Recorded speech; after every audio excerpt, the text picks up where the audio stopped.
Bom dia, gente, tudo bem? Fala comigo, por favor.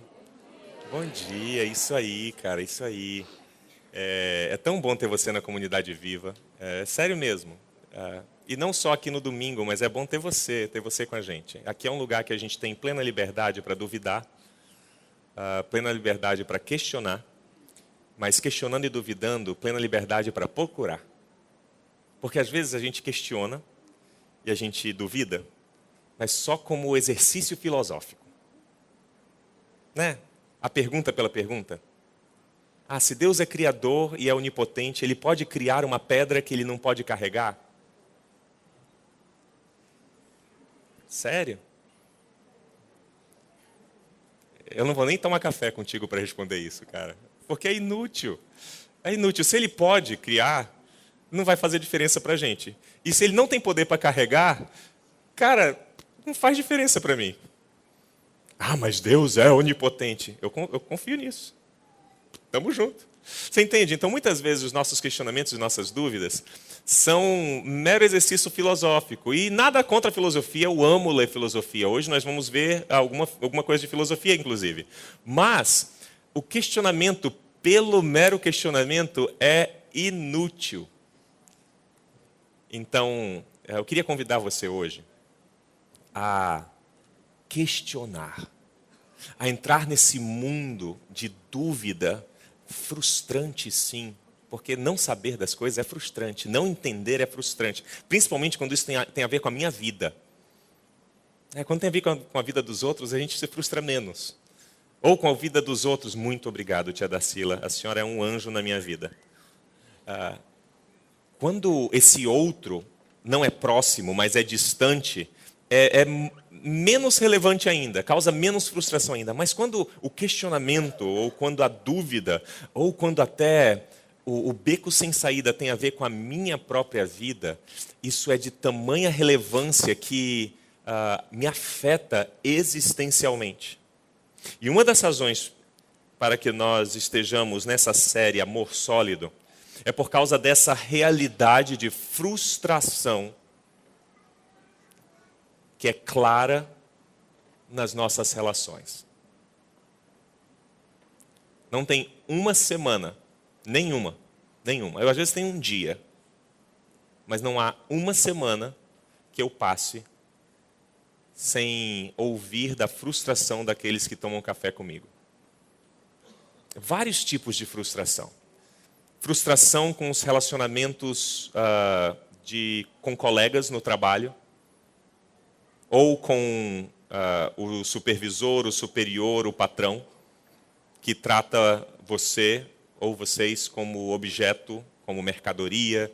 E isso é frustrante, porque vocês são humanos e querem ser tratados como humanos, eu também. O bom é que meu patrão criou os humanos, então normalmente ele não trata as pessoas assim. Então, para mim é um pouquinho mais fácil. Mas quem vive no mundo real, eu estou sendo irônico aqui, tá? Quem vive no mundo real tem patrão. E esse relacionamento é complicado. Os relacionamentos de amizade também são dolorosos e frustrantes, porque as amizades são permeadas por traições, por atrito, por conflito, por diferença de interesses e por abusos e tantas coisas assim. Isso é parte da frustração que temos com relacionamentos. Bem-vindo ao clube. Os nossos relacionamentos familiares talvez sejam aqueles que têm o maior potencial na Terra para nos trazer frustração. Gente, a pessoa que eu mais amo é a pessoa que mais me frustra. A pessoa que mais me ama é a pessoa que mais me frustra. E, por sinal, eu também a ela. Porque os relacionamentos conjugais também são frustrantes. Os relacionamentos entre pai e filho, mãe e filho, ou filho e pai, também trazem frustração enorme. Então, por 4 domingos, nós vamos questionar, duvidar, criticar, colocar os relacionamentos debaixo de um microscópio, levar para o laboratório, tentar ver de que é que são feitos, por quê. E por que nós temos tanta frustração em tudo isso? Onde nós temos fundamentado os nossos relacionamentos? Onde nós fundamentamos a nossa identidade para nos relacionarmos com o outro? E são tantas as variáveis que mexem com quem somos e como nos relacionamos, que talvez precisássemos do ano inteiro, mais de uma vez por semana, para burilar e aprender a nos relacionarmos conosco, eu comigo mesmo, eu com o outro, e talvez pudéssemos vislumbrar também aí um relacionamento meu ou nosso com o Criador. Eu acho que não é novidade para nenhum de nós que a situação dos relacionamentos é exatamente essa. Talvez desde que o mundo é mundo. Mas a proposta desses próximos dias é buscarmos alguma solidez, algum fundamento. Eu preciso ser transparente com todos aqueles que não são discípulos de Jesus Cristo, que não se denominam cristãos, seja qual vertente do cristianismo que você for. Porque todas as vertentes religiosas são falidas. Eu espero que você tenha um relacionamento com Jesus Cristo. Mas a base para todas as nossas reflexões aqui é um livro que convencionou se chamar de livro, pelo Ocidente é chamada de Bíblia, e por muitos considerada sagrada, muitos a consideram a palavra de Deus, muitos a consideram a revelação de Deus. É nela que vamos basear as nossas reflexões. Se você é de algum outro credo, se você ainda está em alguma religião, eu convido você a analisá-la conosco. Não porque queremos fazer proselitismo com você, queremos que você seja convencido de que a religião cristã é melhor, porque a religião cristã não é melhor, ela é tão perversa e perniciosa quanto todas as outras. Mas o nosso desejo específico, eu acho que falo por toda a comunidade, é que você venha a ter um relacionamento genuíno com Deus através de Cristo. E isso não é religião, porque a religião é falida e inútil. Isso é relacionamento. E que assim você não mais seja escravo de homens ou de divindades, mas você seja livre debaixo da soberana mão de Deus. Tendo isso como pano de fundo, eu gostaria que nós abríssemos as nossas Bíblias. No Evangelho segundo Lucas, um cara que provavelmente não caminhou com Cristo, mas era discípulo de Barnabé e Paulo, principalmente de Paulo. Caminhou com o apóstolo Paulo, Saulo de Tarso. Ele caminhou por muito tempo com esses caras, viu muita coisa, ouviu muita coisa. Ele foi um dos primeiros historiadores cristãos.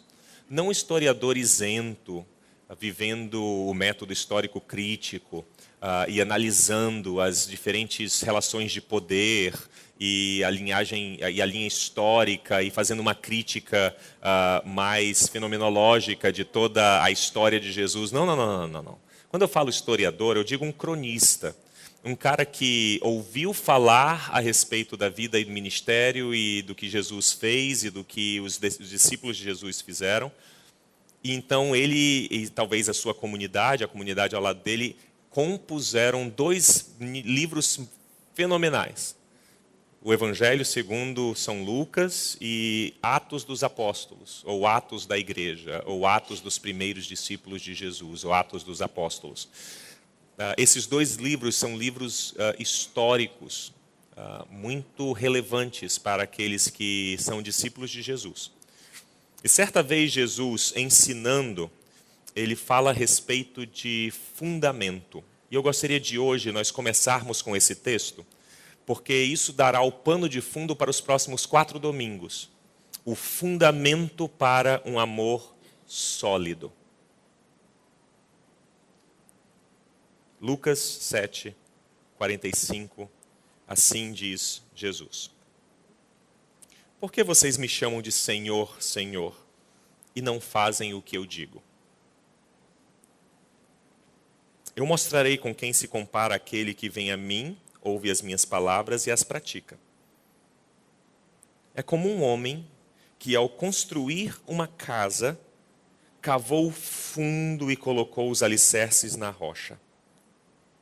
Quando veio a inundação, a torrente deu contra aquela casa, mas não a conseguiu abalar porque estava bem construída.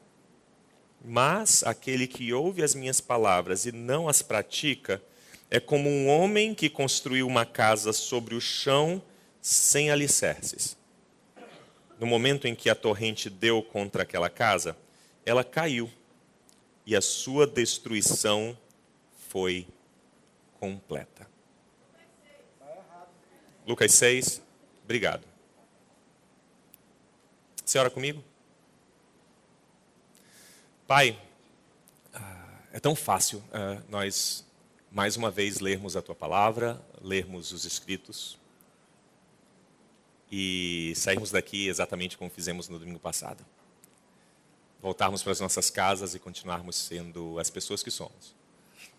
Então nós te pedimos que através do Teu Espírito Santo, Tu de tal forma toques o nosso coração e transformes as nossas atitudes e que hoje não seja um dia de conversão, mas seja um dia de início de processo transformador, duradouro e progressivo. E que assim nós transformemos os nossos relacionamentos frágeis e delicados em relacionamentos sólidos, fundamentados. Nós pedimos isso em nome de Jesus. Amém. Lucas 6. É interessante que Jesus, como mestre, ele era considerado rabino entre o povo judeu, mesmo não sendo de uma linhagem rabínica. Ele era filho de um carpinteiro com uma mulher como qualquer outra, por mais que digna e achada graciosa diante de Deus, e importantíssima para toda a humanidade, porque através dela foi gerado o Filho de Deus. Mas Jesus não tinha uma linhagem, mas considerado rabino. Era a ele que chegavam os mestres da sua época, os mestres do judaísmo, alguns nem só do judaísmo, mas outros mestres também. Chegavam a ele e faziam questionamentos a respeito da vida, questionamentos filosóficos, questionamentos a respeito de coisas não meramente físicas, mas também existenciais, espirituais. Jesus era esse tipo de homem, e ensinando, ele fala claramente que as suas palavras, os seus ensinos, não são um mero exercício filosófico, como eu falei ainda agora a respeito dos nossos questionamentos. Mas as palavras de Jesus têm a intenção de mudar mentes e comportamento. A reflexão pela reflexão e a discussão pela discussão e o ensino simplesmente para o filosofar pode ter muita utilidade humana nas nossas construções do conhecimento, mas até mesmo a construção de conhecimento sem uma aplicação na vida, mesmo que tardia lá no fim, como a relatividade geral, né, ou como o princípio de incerteza de Heisenberg, tudo isso tem relevância na sua vida hoje, dentro de casa. O celular que você carrega tem a materialização dessas duas teorias. E daqui a pouco você vai ter, provavelmente, um computador que utiliza alguns aspectos da física quântica dentro dele. Então, até mesmo física quântica tem aplicação na sua vida. Da mesma forma, os ensinos de Jesus, como ele mesmo explicita nesse texto de Lucas 6, muito obrigado, têm a intenção clara de serem vividos, de serem aplicados. Eu gostaria de convidar você a fazer isso nessas próximas 4 semanas. Porque não há como construirmos relacionamentos que sejam menos frustrantes, relacionamentos que sejam revigorantes, se não seguirmos princípios e ensinamentos práticos de Jesus de Nazaré. Talvez você diga, Winston, mas eu não sou cristão, eu não sou religioso, eu não creio em nada disso. Nós vamos conversar sobre isso daqui a talvez 10 minutinhos. Eu quero apresentar a vocês outras possibilidades de construção de relacionamentos a partir de outros mestres que não Jesus Cristo. Talvez você não goste de Marx e Engels, mas no seu livro O Manifesto Comunista, eles dois falam algo que detalha claramente a nossa sociedade, o que nós pensamos, os nossos relacionamentos e tudo. Diz assim, Marx e Engels: tudo que era sólido se desmancha no ar. Tudo que era sagrado é profanado.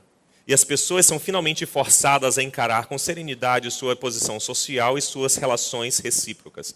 É claro que Marx e Engels não tinham nenhum pensamento acerca da construção de relacionamentos uns com os outros solidamente e a reconstrução dos nossos relacionamentos. Eles pensavam em política, economia e nas relações entre as classes, a guerra de classe, conflito entre classes e assim a sobreposição do capitalismo com o socialismo, mais tarde o comunismo, vivendo em algum momento uma sociedade mais igualitária, com o outro pensando no bem social e não somente no seu acúmulo de capital. Mas eu acho que sem saber, eles tocaram em algo que define quase que profeticamente o nosso fenômeno social hoje, as nossas relações, as nossas famílias. Tudo que era sólido se desfaz. Tudo que é sagrado é profanado. E, por causa disso, as pessoas são finalmente forçadas a encarar com serenidade a sua posição social, o seu lugar na sociedade e as suas relações recíprocas, os seus relacionamentos.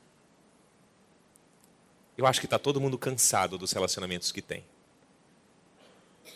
Eu acho que todos nós, em algum grau, estamos fartos da frustração que a fragilidade dos relacionamentos tem nos trazido. Eu não falo aqui só com aqueles que já estão no seu 10º relacionamento amoroso. Não, às vezes parece que quando a gente fala aqui da mesinha, a gente está sempre falando mal daqueles que não deram certo em algum momento da vida. Né? Não. Eu estou falando de você que é pai e está frustrado com o relacionamento com seu filho. Porque tem que ter um relacionamento melhor que esse. Pô. Tem que ter base melhor que essa com o meu filho. Pô. Ou talvez você, casado ou casada, que diz assim, Winston, você está lendo minha mente, tem que ter coisa melhor do que o meu casamento. Talvez você esteja nessa. Talvez você esteja sozinho já ou sozinha há muito tempo e você esteja dizendo para você mesmo ou para você mesma, eu estou farto de conhecer outro homem e outra mulher porque é tudo igual. Sabe? É de encher o saco. Pô, não enche, não está dando certo mais. Porque quando nós somos confrontados com tudo isso sendo profanado e se desmanchando no ar, nós normalmente buscamos alguma coisa sólida. Uma das coisas mais perigosas é estar do lado de uma pessoa que está se afogando. Você sabe disso? Sabe? Se você sabe, diz eu sei. Ah, beleza. Conversa comigo, por favor. Eu me sinto solitário. Hoje nós falamos sobre relacionamentos. Eu quero que você interaja, por favor. Tá bom? Tá, Simara? Eloí, fala comigo. Beleza. É perigoso porque quando a pessoa está afundando, e está naquele desespero de salvar a sua vida, essa pessoa vai se enganchar em qualquer coisa para se salvar. Eu acho que, mesmo sem saber, é mais ou menos isso que Marx e Engels estão falando. Que quando nós temos tudo dissolvendo em nossas mãos, a frustração e o desespero é tanto que nós vamos para qualquer lugar para que nos dê alguma sensação de solidez e fundamento. E assim, nem que eu morra, eu vou segurar nisso aqui até o fundo do mar. E às vezes a pedra está indo com a gente para o fundo do mar e não subindo porque ela não boia. E a gente só vai descobrir isso lá no fundo do mar e está muito tarde para subir.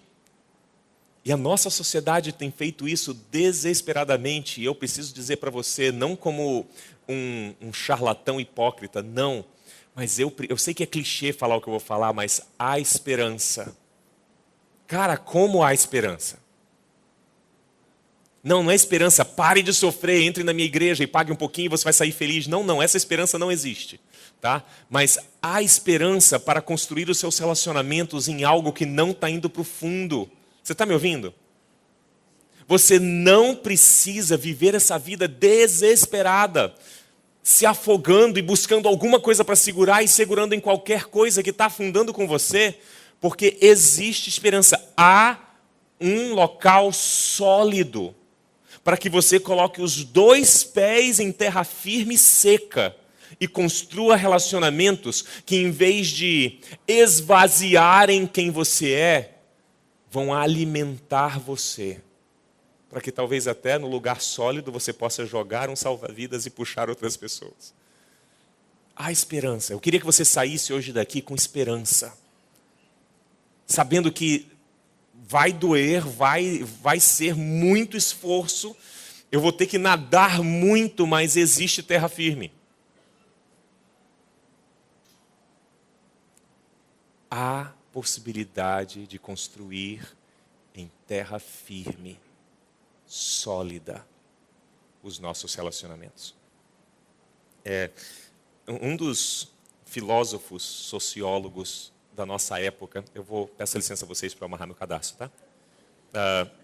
Existe um filósofo que talvez seja o que eu mais aprecio, não necessariamente porque ele concorda comigo, ele concorda, mas é irrelevante ele concordar comigo, porque ele escreveu os livros antes de mim, então, na verdade, eu concordo com ele. Mas não é só porque eu concorde com ele, mas porque esse cara age quase como profeta na nossa época. Se ele fosse cristão, provavelmente ele teria uma igreja maior do que aquela da Ponta Negra. Mas, graças a Deus, ele não era de nenhuma religião cristã. Judeu, cara, provavelmente judeu não praticante, pelo menos não socialmente praticante. Ele não era visto aí fazendo os ritos religiosos do judaísmo. Mas ele conseguiu analisar a nossa cultura e a nossa sociedade de tal forma que ele denuncia as nossas relações de uma forma desconfortável. Quando eu leio os livros de Zygmunt Bauman, eu leio o livro e eu fecho e depois eu fico pensando, caramba, ele consegue me ver e ele já está morto.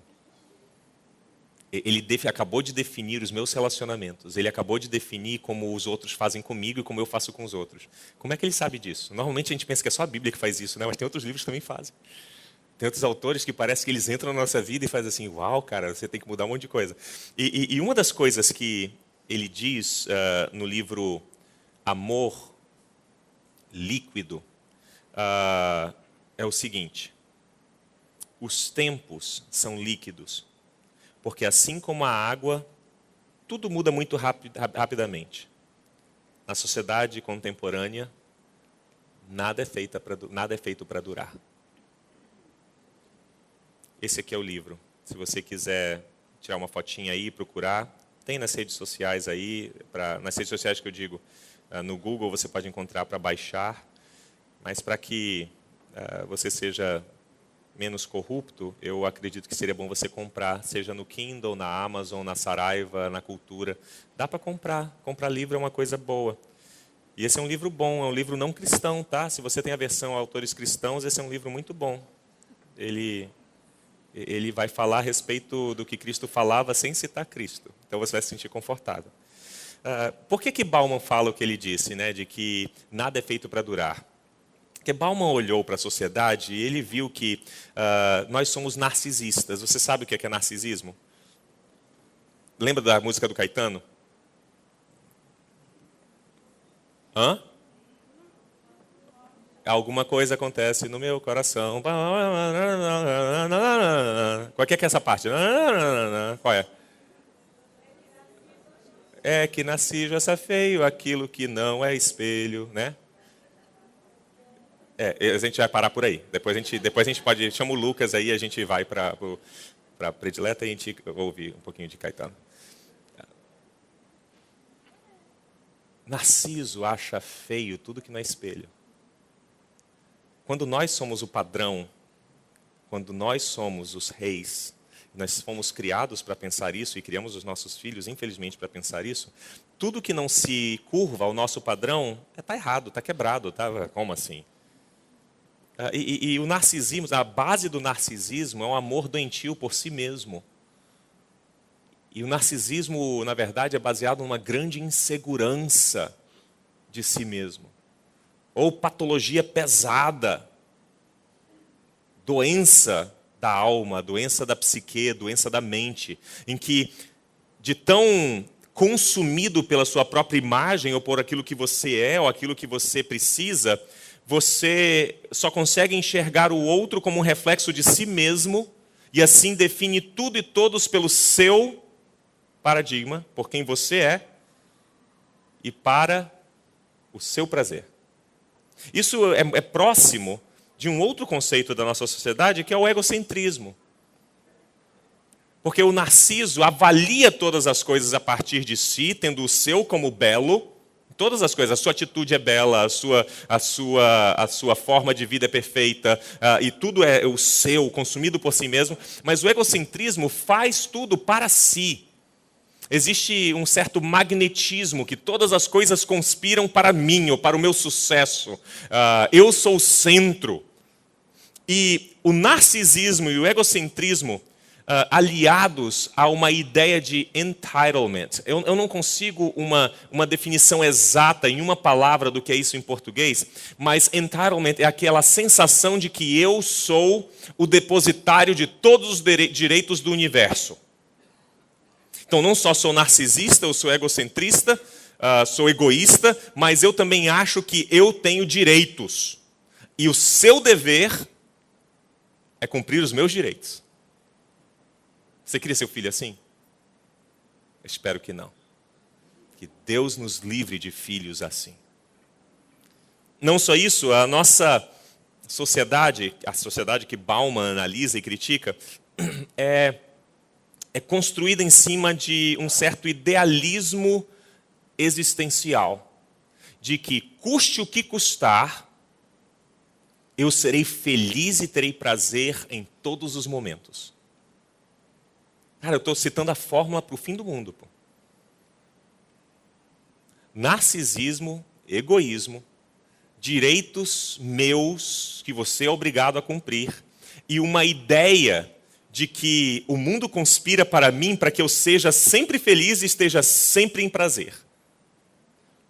Quantos de vocês já viveram isso? Levanta a mão. Não, eu estou falando, viveram isso aqui de, tipo, na sua vida, você é, tipo, feliz e prazer sempre.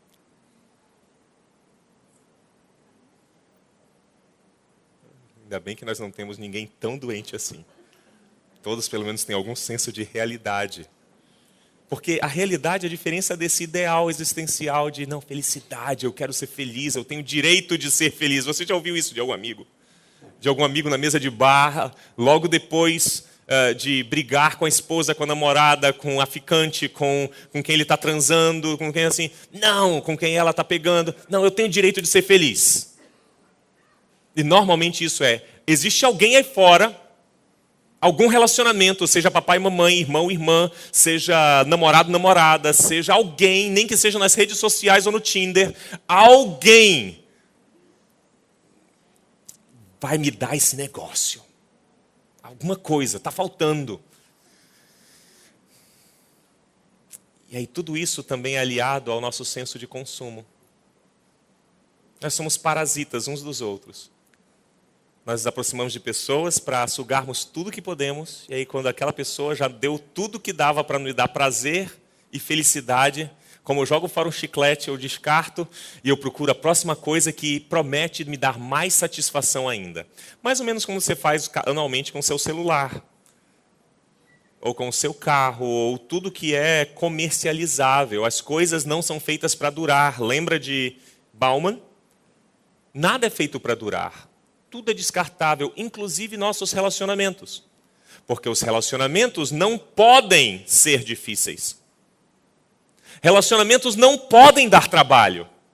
Como que o meu relacionamento, seja com quem for, com a minha amiga, com o meu amigo, como que isso pode estar me dando dor?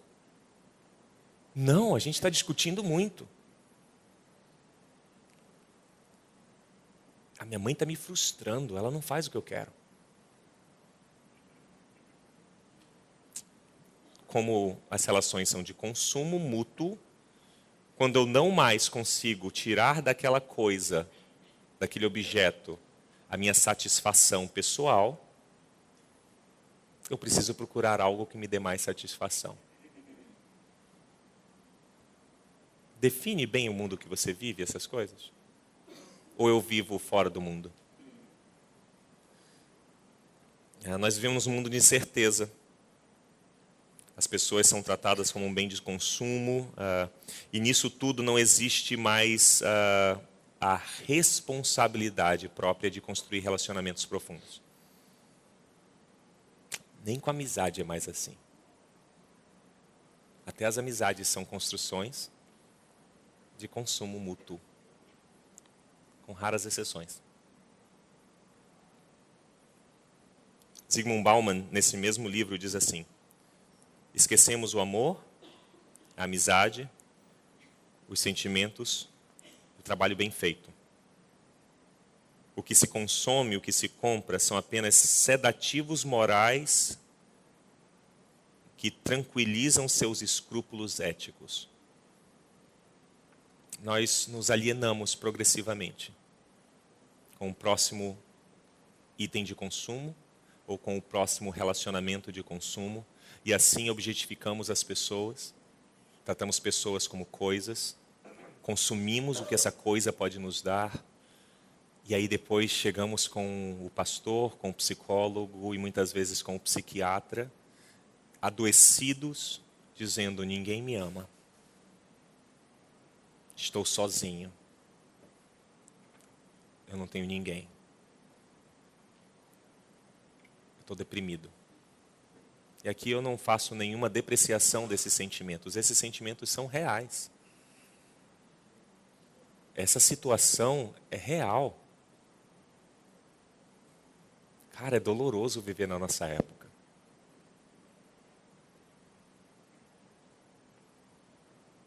É complicado, cara.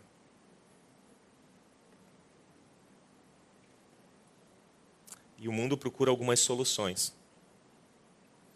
Este homem não é Jesus Cristo. O de barba branca é o Papai Noel.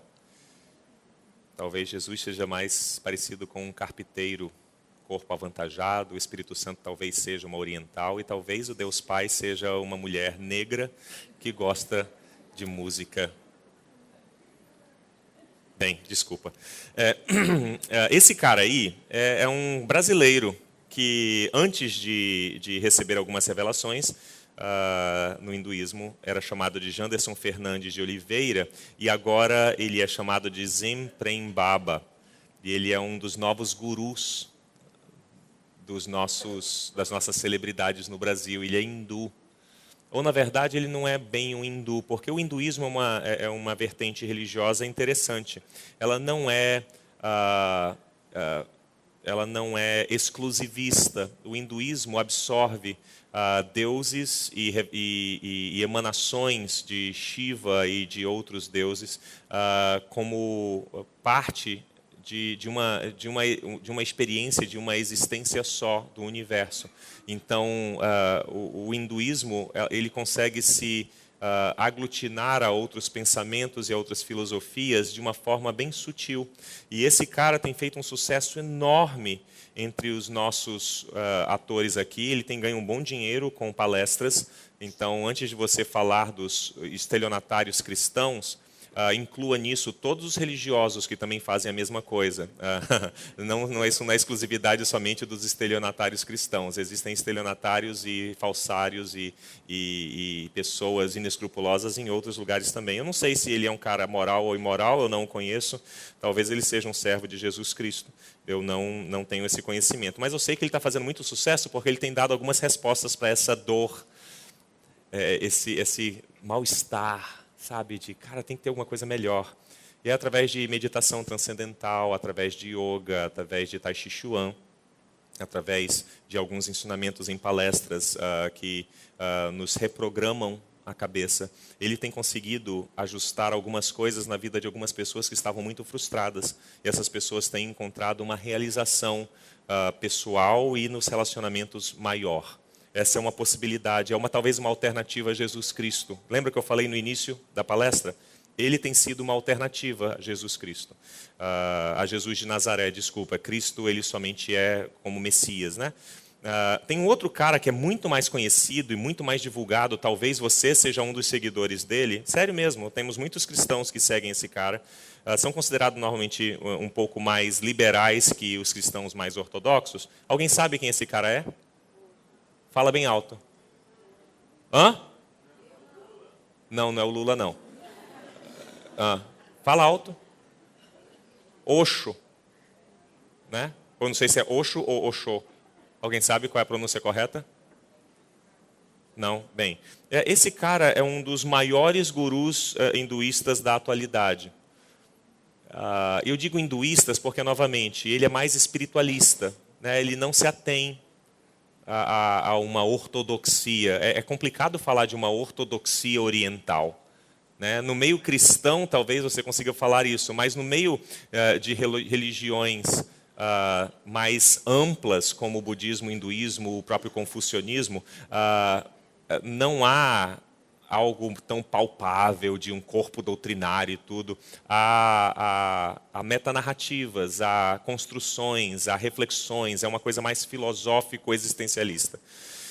Mas esse cara tem proposto a deposição, né, o largar da frustração na busca de um amor sem limites. E isso é muito bonito. Né? Um amor sem limites, um amor desenfreado. Um amor que não é pautado pelos meus tabus e pudores, mas um amor que eu posso experimentar toda sorte de prazeres e ser livre. E, cara, a mensagem desse cara é uma mensagem estupenda, de liberdade e completa, desculpe a redundância, mas completa libertação das nossas contingências, daquilo que nos coíbe, para que nós sejamos completamente humanos e possamos atingir o gozo verdadeiro da vida. Tem uma certa citação dele, assim: sempre que houver alternativas, tenha cuidado. Não opte pelo conveniente, pelo confortável, pelo respeitável, pelo socialmente aceitável ou pelo honroso. Opte pelo que faz o seu coração vibrar. Opte pelo que você gostaria de fazer, apesar de todas as consequências.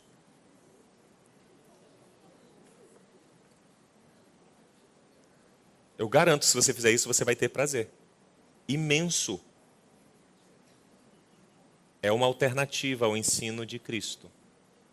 É uma alternativa. O que eu estou querendo mostrar com isso é que, na nossa cultura, nós afirmamos muito de que nós não vamos seguir nada do que alguém manda a gente fazer. Não é? Sempre. Não, esse negócio de religião, esse negócio de cristianismo, esse negócio de não sei o quê, isso aí é um bando de alienado que quer ficar fazendo com que outros mandem na vida deles e eles conseguirem obedecendo os outros. Toda vez que a gente está se afogando, a gente busca alguma coisa para se segurar. E esses dois caras estão sendo a madeira da vez. Osho, principalmente, ele tem muitos livros. Eu não posso recomendar nenhum deles. Eu gostaria de poder recomendar. Eu gosto de ler coisa muito eclética. Já li um pouquinho de Osho. Cara, larga esse toco que ele está indo para o fundo, cara. Mas funciona. Assim, pessoas têm relatado, seguindo as orientações de Osho em seus livros. Desculpe se eu estou falando o nome dele errado, tá? Depois você pode me corrigir. Eu não sei realmente como citar o nome dele. Mas pessoas têm relatado uma vida melhor, mais prazerosa, mais repleta de completude e felicidade seguindo Osho. Você tem toda a liberdade de seguir Osho. Você tem. Eu gostaria de propor outro cara, que nós ouvimos falar que os ensinamentos dele são para prática e não para reflexão filosófica. Esse cara, nós não temos foto dele. Essa é uma representação icônica da igreja ortodoxa grega, de Yeshua ben Yosef, ou Jesus de Nazaré, filho de José. Ele deixou nada escrito, meio que como Sócrates, nós não temos acesso a nada que ele escreveu. Ele era rabino de base judaica liberal. Sabia que Jesus era liberal? Jesus não era ortodoxo. Liberalzão, meu amigo. Ele comia com pecadores, ele não lavava a mão antes de comer, isso era um erro sagrado, um sacrilégio. Ele não lavava a mão antes de comer, porque ele acreditava que o que contaminava o homem não era o que entrava no homem, mas o que saía dele. Então, ele chega, sabe, causando.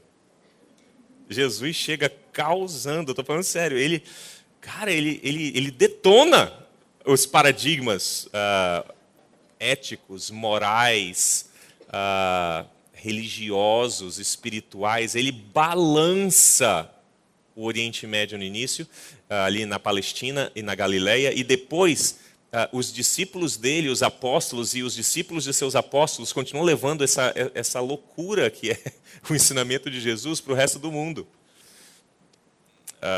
Uma das coisas ortodoxas que Jesus fala é que, uma vez questionado acerca de qual era o maior mandamento, ele responde assim: o mais importante é esse. Ouça, ó Israel, ele citando o Antigo Testamento, citando a lei. Ouça, ó Israel, o Senhor, o nosso Deus, o Senhor é o único Senhor. Ame o Senhor, o seu Deus, de todo o seu coração, de toda a sua alma, de todo o seu entendimento e de todas as suas forças. Jesus cita Êxodo, dizendo que a coisa mais importante para a humanidade, eu diria então, a coisa mais importante para os relacionamentos humanos, é que você deve amar o Senhor, seu Deus, de toda a sua alma, de todo o seu entendimento, de todas as suas forças. E depois ele continua dizendo, e o segundo é esse: ame o seu próximo como a si mesmo. Não existe mandamento maior que estes. Então, se você está buscando um paradigma, uma base, um fundamento, um alicerce para construir os seus relacionamentos, quaisquer que sejam, desde relacionamento primeiro entre mãe e filho ou filha, até os relacionamentos amorosos efêmeros e passageiros e furtivos, todos esses relacionamentos você quer um paradigma, uma base: ame a Deus sobre todas as coisas e ao próximo como a si mesmo. Essa é a base. Agora, muitas vezes nós confundimos o que é amar a Deus. Tem algumas músicas que a gente canta que são toscas, esdrúxulas. Estou apaixonado por ti, Jesus. Tem músicas que parece sertanejo romântico se você trocar a palavra Jesus, Deus ou Espírito Santo por o nome de uma mulher ou de um cara. Tem outras que parece música, né, de dor de cotovelo. De esqueceu de mim, Deus, você me deixou. Não. Parece aquelas músicas de um cara que ficou na mesa do bar: seu guarda, eu não sou vagabundo, não sou delinquente, sou um cara, sofrência. Tem músicas gospel que são músicas de sofrência. Olha pra mim. Eu acho que eu conectei com você. E nós definimos mal o que é amar a Deus sobre todas as coisas. Hoje eu gostaria que você saísse daqui de alma lavada, sabendo exatamente o que era amar a Deus, porque isso é a base da nossa esperança. Lembra que a gente está falando sobre um lugar sólido para nós construirmos o nosso relacionamento? Vamos parar de sofrência com Deus? Vamos sair da mesa de bar, parar de se alienar e se inebriar, né? Se anestesiar com tudo que a gente faz, porque Deus vai olhar para mim, Deus vai me dar, e, né, eu sou egoísta, eu sou narcisista, eu sou o centro do universo, eu tenho esse entitlement, eu tenho os direitos, eu reivindico os meus direitos contigo, Senhor, derrama sobre mim e tal, cara, tá aqui, ó. De novo, Jesus de Nazaré falando pela pena de João, esse apóstolo de Jesus, assim, quem tem os meus mandamentos e lhes obedece? Uau! Esse é o que me ama. Senta aí, vamos sentar porque isso aqui muda, cara. Isso aqui muda o paradigma completamente. Sai a sofrência e entra a soberania, pô. Você entendeu o que eu falei? Quando nós falamos de amor de Deus, ou amor para Deus, de amar a Deus sobre todas as coisas, quando falamos a respeito de amar a Deus sobre todas as coisas, nós estamos substituindo a sofrência pela soberania. Quem tem os meus mandamentos e lhes obedece, esse é o que me ama. E aquele que me ama será amado por meu Pai, e eu também o amarei e me revelarei a ele. A base de todas as coisas, a solidez dos relacionamentos, é baseada fundamentalmente no amor a Deus sobre todas as coisas. Você quer outro paradigma, cara? Vai para Osho, que aí em Osho o paradigma é você. Entretanto, nos lábios de Cristo, o paradigma, o fundamento, a solidez dos relacionamentos é diretamente proporcional ao seu relacionamento e submissão a Deus. Aquele que tem os meus mandamentos e os obedece, e lhes obedece, ou como eu aprendi, e os guarda, esse é o que me ama.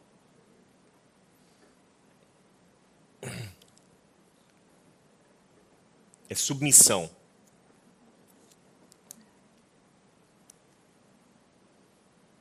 Um dos intérpretes de Jesus, João, escreve uma carta a uma igreja no fim da sua vida. E fala isso sobre o amor. Assim diz 1 João 4, a partir do verso 16. Assim conhecemos o amor que Deus tem por nós e confiamos nesse amor. Deus é amor. Aí alguns pegam isso aqui, então se Deus é amor, toda forma de amor é válida, porque se Deus é amor, onde existe uma relação de amor, existe Deus, logo eu estou em Deus quando eu estou transando com uma prostituta. Você nunca ouviu falar nisso? Eu já, várias vezes. Ou então, cara, se Deus é amor, vale, cara, vale, bicho. Que coisa maravilhosa. Deus é amor. Deus é amor. Assim conhecemos o amor que Deus tem por nós e confiamos nesse amor. Deus é amor. E todo aquele que permanece no amor, permanece em Deus e Deus nele. Vamos continuar. No amor não há medo, ao contrário. O perfeito amor expulsa todo medo. Porque o medo supõe castigo. Aquele que tem medo não está aperfeiçoado no amor. Mas nós amamos porque ele nos amou primeiro. E se alguém afirmar, eu amo a Deus, mas odiar seu irmão é mentiroso. Pois quem não ama seu irmão a quem vê, não pode amar a Deus a quem não vê. Ele nos deu este mandamento. Quem ama a Deus, ame também seu irmão. Eu vou voltar no negócio de amor é tudo em Deus e teu Deus é tudo no amor e vale todos os amores, logo, mas eu queria definir uma coisa, o nosso relacionamento com outros é derivado do nosso amor que recebemos de Deus. Não há como amar o outro se não amarmos a Deus. E mais, você que diz amar a Deus e ser amado por Ele e trata o outro como objeto, você é mentiroso. Você não sabe o que é amor. E você não conhece a Deus. Logo, você não tem base, você não tem fundamento. Jesus continua dizendo, um novo mandamento dou a vocês, amem-se uns aos outros, como eu os amei, vocês devem amar-se uns aos outros. Com isso, todos saberão que vocês são meus seguidores, discípulos, alunos. se vocês se amarem uns aos outros. O amor do qual João fala na sua carta não é qualquer tipo de amor. É um amorzinho chamado ágape em grego, completamente diferente do amor eros, o amor desejo, o amor de Vênus, o amor que um cachorro macho tem pela cadela. Você sabia que esse desejo instintivo de excitação sexual qualquer animal tem? E a resolução para esse amor é o coito. Desculpa eu ser tão gráfico.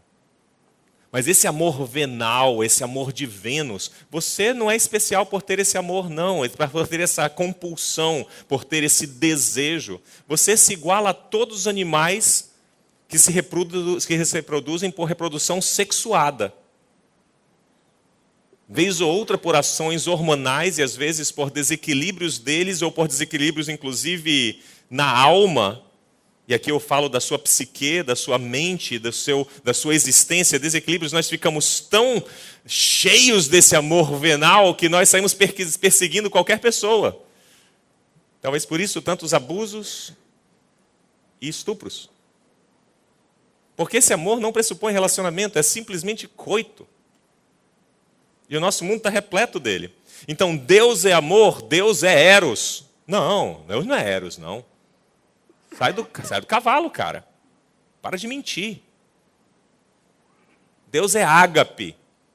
Ágape é demonstrado na cruz, em que o próprio Deus, Filho, encarnado, sofre pela humanidade, pelos pecados que não lhe pertenciam, e ele se doa ao ponto de se dedicar à morte na cruz, se sacrifica penitencialmente, em substituição a outros. Ele se sacrifica pelo outro. Essa é a base do amor ágape. Você quer um fundamento? Amar a Deus sobre todas as coisas, agapar Deus sobre todas as coisas e agapar ao próximo como a si mesmo. Essa é a base. Amor sacrificial. É um pouquinho diferente do amor que nós conhecemos hoje, em que nós somos o centro e o prazer é o objetivo. Você quer parar de sofrer? Sacrifique-se. Winston, para, deixa eu descer, porque não está dando certo para mim. Pô. Tu vem me falar que tem esperança e tu está me dizendo que eu vou ter que me sacrificar? Cara, Osho é uma opção. Eu não estou brincando, cara, Bruno. Mas deixa eu falar uma coisa para você. O sacrifício em amor é o fim do sofrimento, é o fim da frustração. Porque o sacrifício pressupõe uma decisão para se entregar em favor do outro. E isso acaba com todos os seus direitos e as suas expectativas e coloca você numa posição altruísta de ser agente formador da felicidade e da construção do outro. E isso não tem como frustrar, porque isso só depende de Deus e de você. Não depende do outro.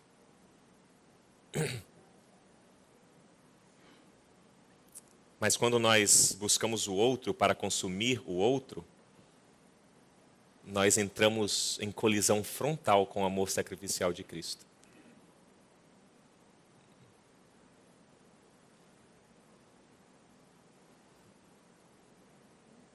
Nossos pais têm feito um péssimo trabalho em amar e em nos ensinar a amar. Sabe por quê?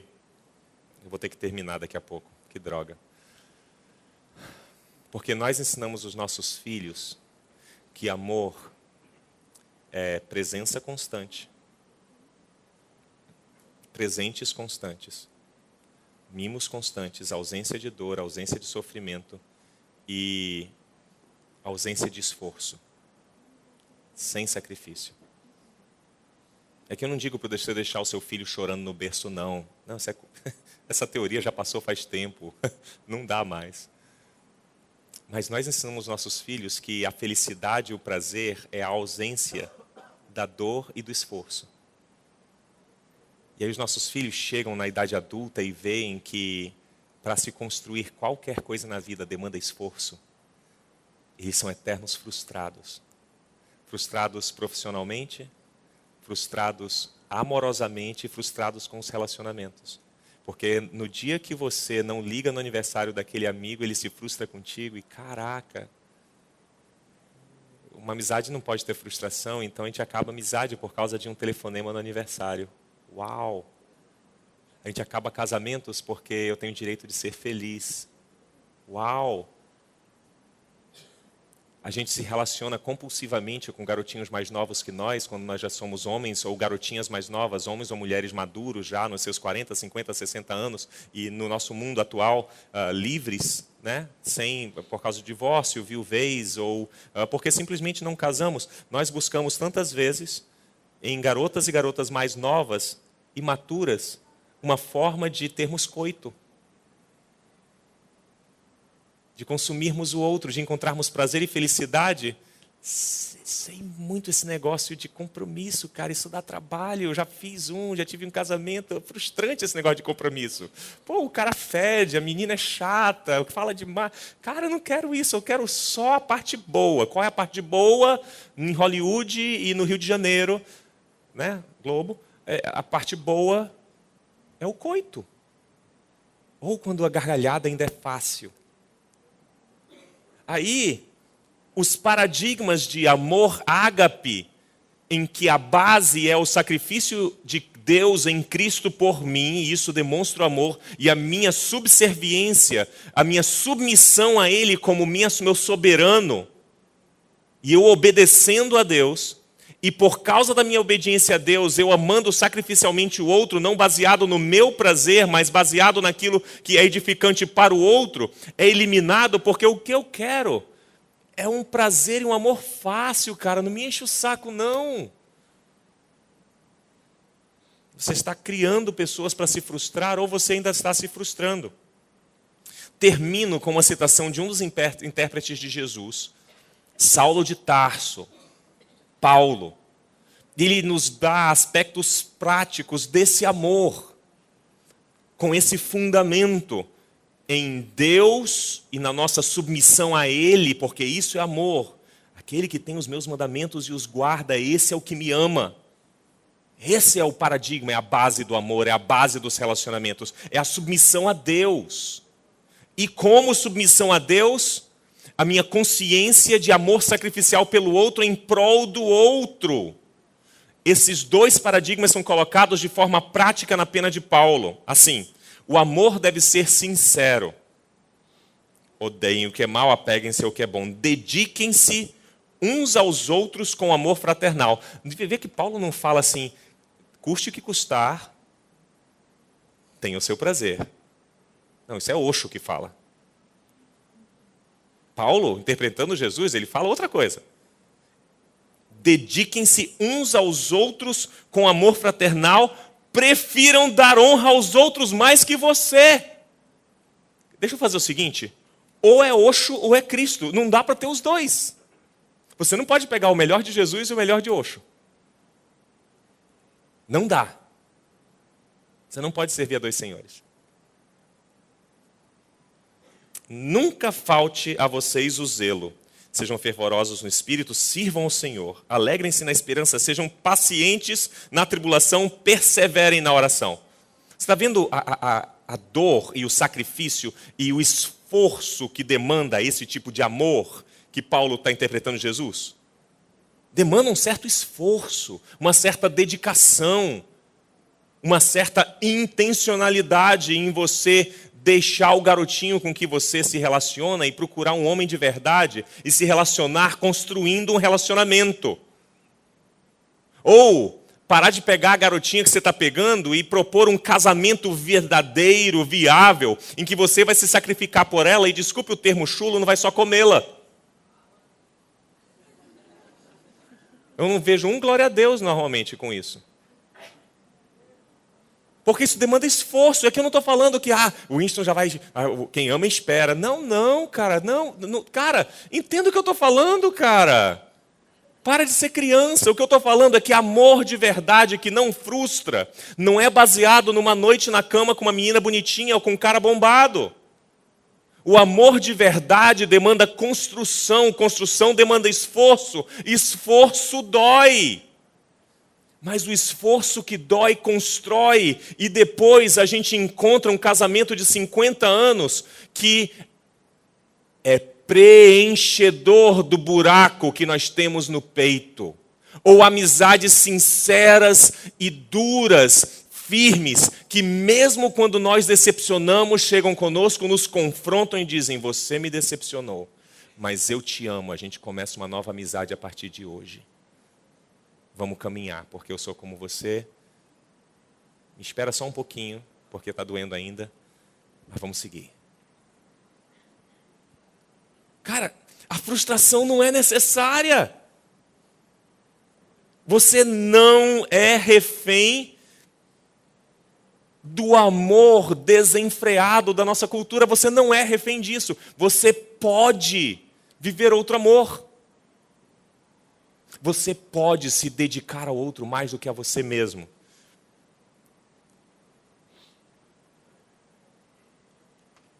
Compartilhem o que vocês têm com os santos em suas necessidades. Pratiquem a hospitalidade. Abençoem aqueles que os perseguem. O quê? Deixa eu ir embora. Deixa eu ir embora. Como assim, cara? O cara está me perseguindo, eu vou abençoá-lo, cara. Deixa eu lembrar o que Jesus falou. Jesus disse para você amar o seu inimigo e orar pelos que vos perseguem. Paulo só está refletindo a respeito do que Jesus ensinou. Alegrem-se com os que se alegram. Logo, não é a sua felicidade, é a sua alegria que é a base. É o outro. O objeto do seu amor é o outro, o próximo. Aquele que você diz: eu me dedicarei para construí-lo. Que satisfação, cara. Tenham uma mesma atitude uns para com os outros. Não sejam orgulhosos, mas adotem um comportamento humilde. Não sejam sábios aos próprios olhos. Você quer ser satisfeito nos seus relacionamentos? Aquele que tem os meus mandamentos e os guarda, esse é o que me ama. Pula de cabeça no teu relacionamento com Deus. De conhecê-lo através dos ensinamentos dele e de viver o que ele instrui de forma prática. Desde o teu relacionamento com um amigo, colega de trabalho, até o teu relacionamento com a pessoa com quem você está mais próximo. É ele o paradigma. E depois disso, que é satisfação de relacionamento, começa a se doar para os outros. Não com alguém que está se esvaziando a tal ponto de abusar de si mesmo. Não, minha proposta não é abuso próprio. Você precisa ter amor próprio, porque é para amar os outros como você se ama. Você se ama. Cara, o que me faz temer é que provavelmente você não se ama. E por isso você se frustra, porque você não tem nem amor próprio, mas existe um amor maior do que esse amor próprio. E o amor de Cristo Jesus revelado na cruz, o amor de Deus. E é nele que nós podemos encontrar o paradigma correto de amarmos aos outros e nos dedicarmos aos outros a ponto até do sacrifício. Esforço, você quer satisfação nas relações? Se esforce. Dedique-se ao outro. Pare de viver o consumo um do outro e viva relações plenas. Aí, você vai chegar ao fim da vida e pessoas vão falar o quanto você amou, o quanto foram amadas por você. E você vai sair dessa vida e a sua vida ficará sólida, construída, edificada, com legado de satisfação plena, que é possível. é viável, é real. Sabia que tem gente que vive assim? Sabia? Tem. Tem gente que vive feliz, mesmo quando tudo falta. Tem gente que vive feliz em meio a relacionamentos dolorosos e conturbados, como o relacionamento de uma mãe e um filho drogado, em que a mãe, mesmo com não tendo uma reciprocidade nesse amor, continua disciplinadamente amando o filho e colocando-o em estabelecimentos de reabilitação e deixando o filho sofrer para que ele largue aquele vício. E a mãe o ama sacrificialmente. Existem esposas e maridos amando sacrificialmente os seus cônjuges. Existem jovens e jovens mais maduros que, por consciência do amor de Cristo em suas vidas, decidem não mais consumir o seu próximo e vivem vidas celibatárias. Você sabia disso? Na nossa época, existem pessoas não casadas vivendo vidas celibatárias por decisão de que não serão parasitas na vida de outros. E que não usarão outros para o seu bel prazer, descartando-os como chiclete. Existem pessoas vivendo assim, você pode ser uma dessas. Passo 1. Você quer? Passo 1, lembra dos 12 passos? Eu não tenho tempo, então a gente vai cantar sobre esse passo. Passo 1. Renda-se. Passo 1.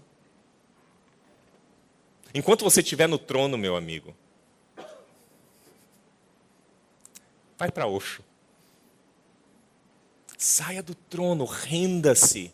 Chegue diante desse Deus que é soberano e diga-me: eu me prostro aos teus pés. E o meu desejo é encontrar fundamento para a minha vida e satisfação na minha vida, no meu amor a ti e no teu amor por mim. Comece por isso. Eu garanto a você, eu tenho histórias e mais histórias, eu tenho testemunhos e mais testemunhos, eu tenho livros e mais livros que eu posso colocar na sua mão, de vidas reais, de pessoas que se renderam à soberania de Deus em suas vidas e encontraram satisfação terrena nos relacionamentos. E não foi milagre, não. Foi esforço. Foi edificação do outro e sacrifício próprio. Primeiro passo, canta com a gente.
preciso pra viver. Eu me lanço aos teus braços, onde encontro meu refúgio.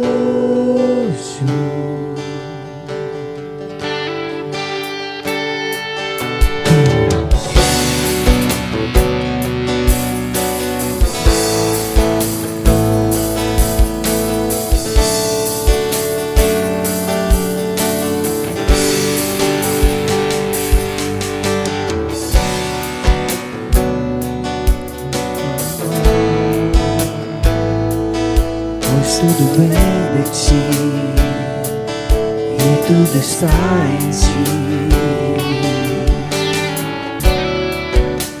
Por ti vou caminhar,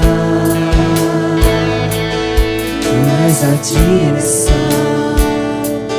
o sol a me guiar. Tudo pode passar,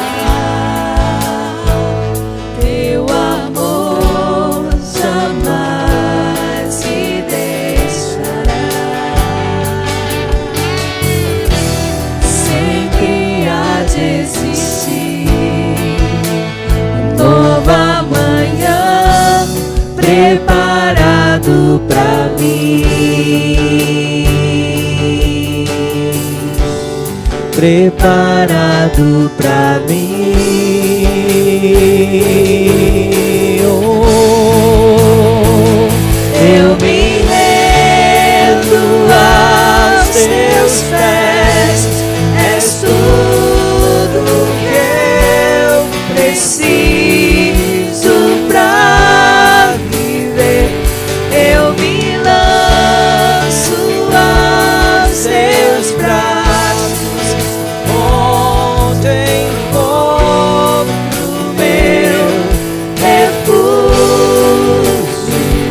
eu me rendo aos teus pés, és tudo que eu preciso pra viver. Eu me lanço aos teus braços, onde encontro meu refúgio. Jesus,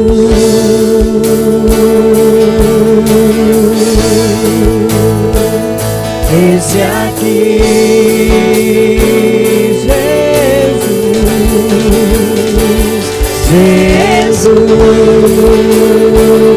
Santo Deus, eis-me aqui, eis-me aqui.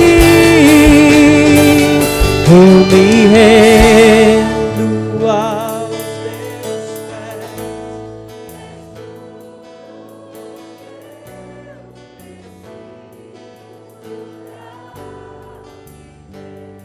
Eu me lanço aos teus braços, onde encontro meu refúgio.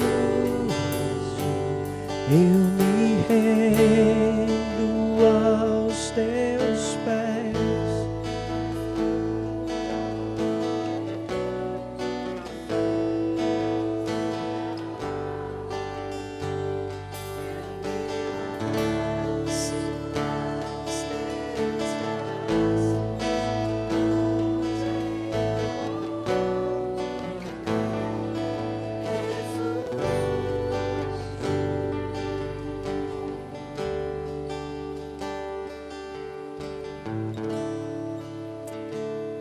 Eu quero te dar um tempinho para você fechar seus olhos e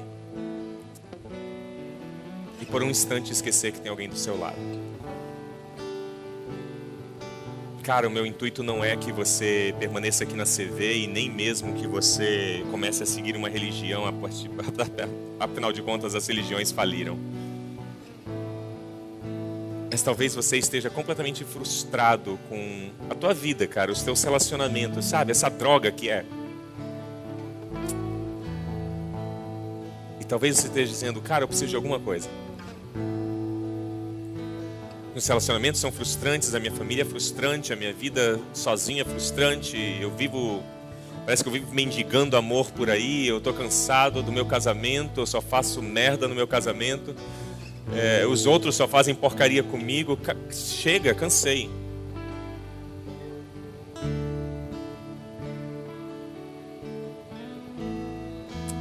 Há esperança. E eu sei que parece clichê, mas a esperança é Jesus Cristo.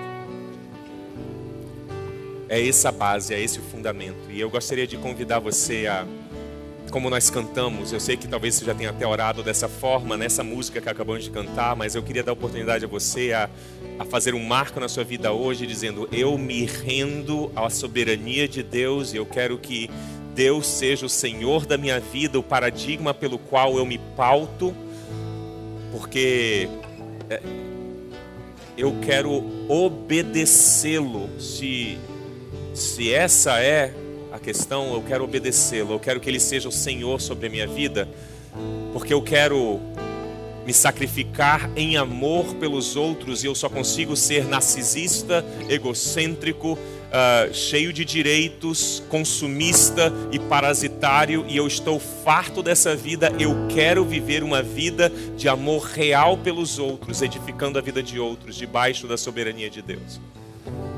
Eu não faço isso nunca aqui na Comunidade Viva. Cara, se você caiu de paraquedas hoje aqui, você teve sorte, bicho. Mas eu gostaria de dar a oportunidade de você, de forma pública, dizer, eu me rendo aos teus pés, Senhor. Eu quero viver amor genuíno a Ti, e eu quero viver um amor genuíno com os que estão próximos de mim. Se assim você deseja, você tem toda a liberdade de ficar de pé, para que você saiba que você está tomando essa decisão.